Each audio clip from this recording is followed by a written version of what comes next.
வச்சுக்கிறேன். இது என்னோட முதல் மேடை.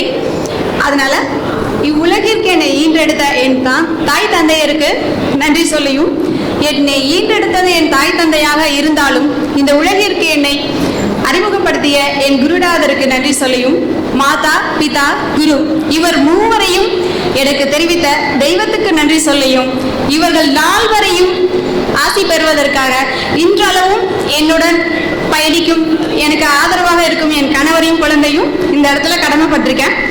உலகியல் ஜோதிடத்தை பற்றி இன்னைக்கு ஒரு சில விஷயங்கள் பேசலாம். உலகியல் அப்படிங்கிறது என்ன அப்படின்னா, இப்போ நம்ம தனி மனித ஜாதகத்துக்கு எப்படி லக்னத்தை வச்சு நாம் பார்க்குறோமோ, அவங்களோட நன்மை எப்போ நடக்கும், தீமை எப்போ நடக்கும், குருவோட கோட்சாரங்களில் 9 கிரகங்களின் நகர்வை வைத்து எப்படி நாம் சொல்லலாமோ, அதே மாதிரியே தமிழ் வருட பிறப்பின் அந்த லக்னப்பிள்ளையையும் லக்னத்தையும் வைத்து இந்த வருடம் உலகத்தில் என்னென்ன விஷயங்கள் இந்த 9 கிரகங்கள் நிகழ்த்த போகுது அப்படிங்கிறத பற்றி இந்த உலகியல் ஜோதிடத்தில் தெரிஞ்சுக்கலாம். அப்படி பார்த்தோம் அப்படின்னா, இந்த வருடம் தமிழ் வருடம் விசுவாவசு வருடம் கும்பராசியில் சதயம் இரண்டாம் பாதத்தில் பிறந்திருக்குங்க. இதுவே சின்னதாக இப்போ இந்த சதயம் லக்ன பிள்ளையை வச்சு ஒரு சில விஷயங்கள் பார்க்கலாம். காலபுருஷ தத்துவத்துக்கு 11வது ராசி கும்பராசி, காற்று தத்துவம்.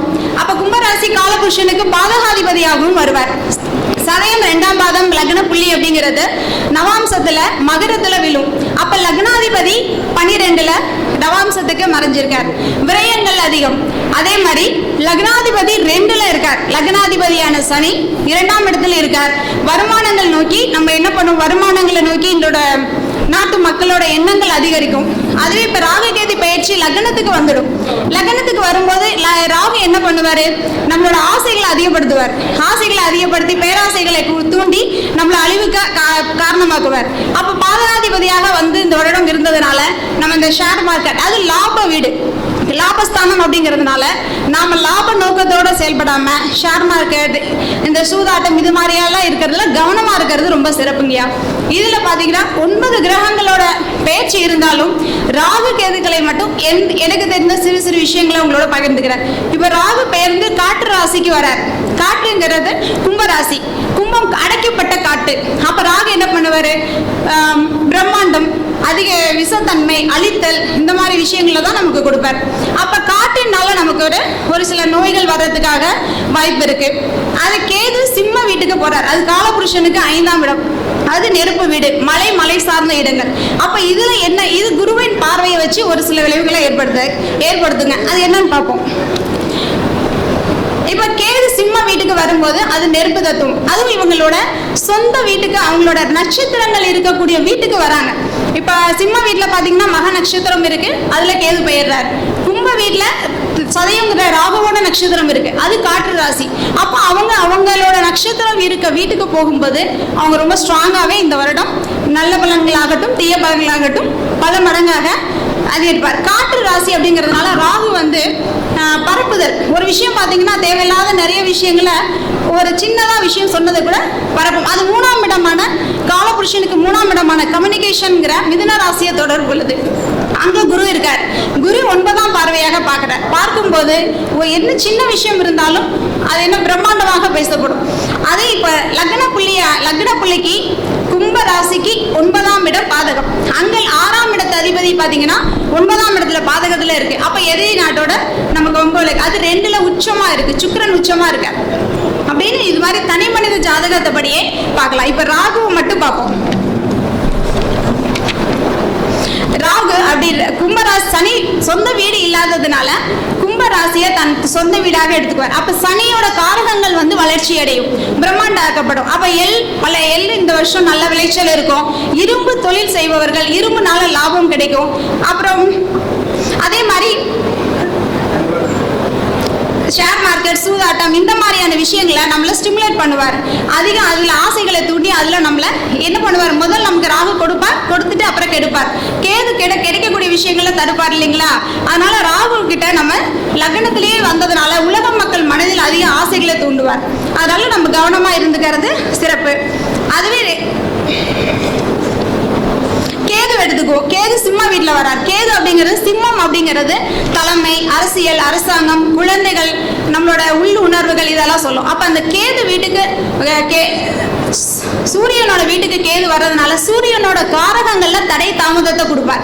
அப்ப சூரியன் என்ன சொல்லலாம், நம்ம பிரபலமான அரசியல்வாதிகள் கூட சின்ன சின்ன மன தடமாற்றம் வரலாம். தந்தை மகன், அது மகன் வீடு அப்படிங்கிறனால தந்தை மகன் வரும். பொழுதுபோக்கு இடங்கள், பார்க்க சொல்லுவோம், 5ஆம் இடத்தை பார்க். அப்ப அது சார்ந்த விஷயங்கள்லாம் நலிவடையும், குறையும். கேது என்ன செய்வார், அது சார்ந்த வளர்ச்சியை தடுப்பார். அப்ப குழந்தைகளுக்கு சிறு சிறு பிரச்சனைகள் வரும், கல்வியில மாற்றங்கள் ஏற்படும். இதுவே செவ்வாய் இப்ப கடகத்துல இருந்து சிம்ம வீட்டுக்கு வரும்போது மறுபடியும் போர்கள் வருவதற்கான அச்சம் மனதில் தோன்றும். செவ்வாய் கேது இணைவு அப்படிங்கிறது வருது.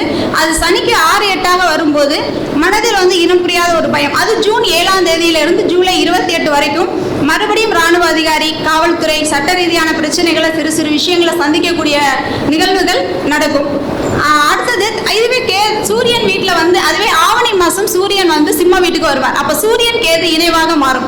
அப்ப சூரியன் அப்படிங்கிறது தலைமை அதிகாரிகள், பெரிய பொறுப்பில் இருக்கக்கூடியவர்கள். அப்ப அவங்களுக்கு செவ்வாய்க்கு சட்ட ரீதியான பிரச்சனைகள், தலைமை அதிகாரி, கவர்மெண்ட் ஜாப்ல இருக்கவங்களுக்குள்ள ஒருத்தருக்கு ஒருத்தர் சின்ன சின்ன ஈகோ கிளாஸ், இந்த மாதிரி எல்லாம் மனம் ரீதியாக சிறு சிறு தடை தாமதங்களை சந்திப்பாங்க. இப்ப ராகு எடுத்துக்கிட்டோம் அப்படின்னா இது யாருக்கெல்லாம் நடக்கும்? இதுவே இந்த சிம்ம சொன்னோம் இல்லைங்களா, அந்த சிம்மம் சிம்ம ராசி, சிம்ம லக்னக்காரங்களுக்கு இந்த ஒரு வருட காலம் முயற்சிக்கிறாங்க. இந்த கேது ராசியிலே இருக்கிறது அப்படிங்கிறதுனால சிறு சிறு தடைகளை ஏற்படுத்தும். அதே மாதிரி அது நெருப்பு வீடு, அப்படி சிம்மம் அப்படிங்கிறதுனால மலை சார்ந்த காடுகள். அப்ப அந்த இடத்துல எல்லாம் சிறு தீ விபத்துகள் நடக்கிறதுக்கு வாய்ப்பு. கோயில்கள், இது எந்த ஊர்ல நடக்கும் அப்படின்னு நம்ம சொன்னோம்னா, ஒரு ராசி மண்டலம் எந்த ஊராக வருதோ அந்த ஊர்கள்ல இப்ப நம்ம சொல்லக்கூடிய இந்த கேது செவ்வாயோட இணைவு, சூரியன் கேதுவோட இணைவு, இந்த இணைவுகளாக ஏற்படக்கூடிய விளைவுகள் அங்க தெரியும். அதுவே உணவுப் பொருட்களும் உணவுப் பொருட்கள், தானிய பொருட்களோட விலைகள் அதிகரிக்கும்.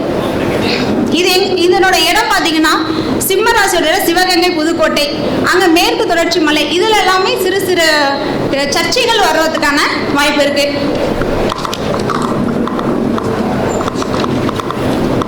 அடுத்ததுங்க தனுஷ் வீட்டுல, இப்ப நம்ம தனுஷ் அப்படிங்கிற இடத்துல சனி 4ஆம் தன்னோட 10ஆம் பார்வையாக தனுஷ் வீட்டை பார்க்கிறார். அதுவே ராகு பாருங்க தன்னோட 3ஆம் பார்வையாகவும் தனுஷ் வீட்டை பார்க்கிறாரு.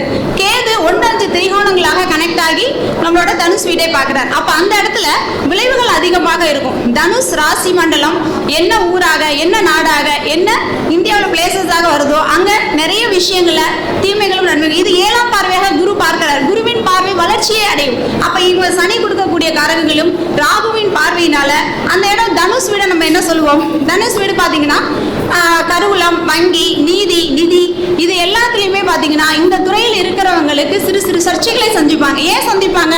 ராகு பார்க்கிறார், சனியும் தன்னோட 10ஆம் பார்வையாக தனுஷையே பார்க்கிறார், கேதுவும் 5ஆம் இடமாக திரிகோணத்துல கனெக்ட் ஆகிறார்.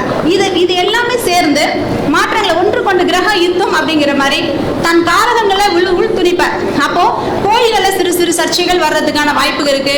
கோயில வேலை செய்பவர்கள், ஆசிரியர்கள், நீதிமன்றம், சட்டமன்றம், அறக்கட்டளை, இந்த மாதிரியான தேவகுரு, வேத குருக்கள், நீதிபதிகள், இவங்களுக்கெல்லாம் ஆசிரியர்கள், இவங்கெல்லாம் சிறு சிறு சர்ச்சைகள் இருந்து குரு பார்வை இருக்கிறதுனால அப்புறம் விமோச்சனம் அடைவாங்க அப்படின்னு சொல்லலாம். இவ்வாறாக உலகியல்ல நம்ம தனி மனிதனுக்கு கிரகங்களோட நகர்வை வச்சு எப்படி நம்ம அவங்க நன்மைகளை சந்திப்பாங்களா, தீமைகளை சந்திப்பாங்களான்னு பாக்குறோம். இப்ப இதுல நன்மைகள் ஒரு சிலது பார்க்கலாங்க.